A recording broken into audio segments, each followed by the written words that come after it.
হাতীৰ পিঠিত উঠাই বিদায় প্ৰিয় ছাৰক এগৰাকী প্ৰধান শিক্ষকৰ বিদায় বেলাৰ স্মৰণীয় দৃশ্য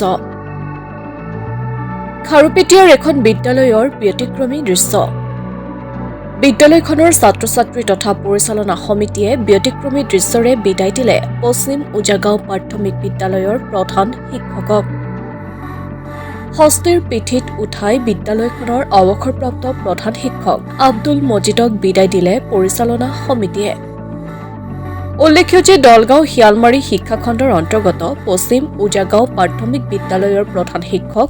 আব্দুল মজিদে মাৰ্চ মাহত কৰ্মজীৱনৰ পৰা অৱসৰ লয়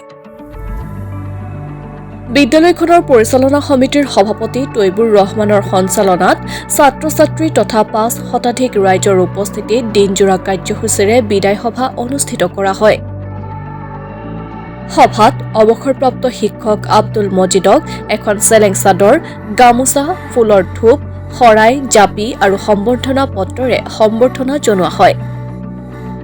সভাৰ শেষত অৱসৰপ্ৰাপ্ত প্ৰধান শিক্ষক আব্দুল মজিদক হাতীৰ পিঠিত উঠাই ৫ শতাধিক ৰাইজে শোভাযাত্ৰা কৰি বিদায় দিয়ে বিদ্যালয়খনৰ পৰিচালনা সমিতিৰ এনে ব্যতিক্ৰমী দৃশ্যই সকলোকে আপ্লুত কৰি তুলিছে আমাৰ পশ্চিম উজাগাঁও প্ৰাথমিক বিদ্যালয়ৰ সভাপতি প্ৰমুখে এই অঞ্চলৰ সমূহ অভিভাৱক বিদ্যালয়ৰ বৰ্তমানৰ প্ৰধান শিক্ষক সহশিক্ষয়িত্ৰী ছাত্ৰ ছাত্ৰী আৰু আমাৰ মুৰব্বীয়ানসকল আৰু আই মাতৃসকল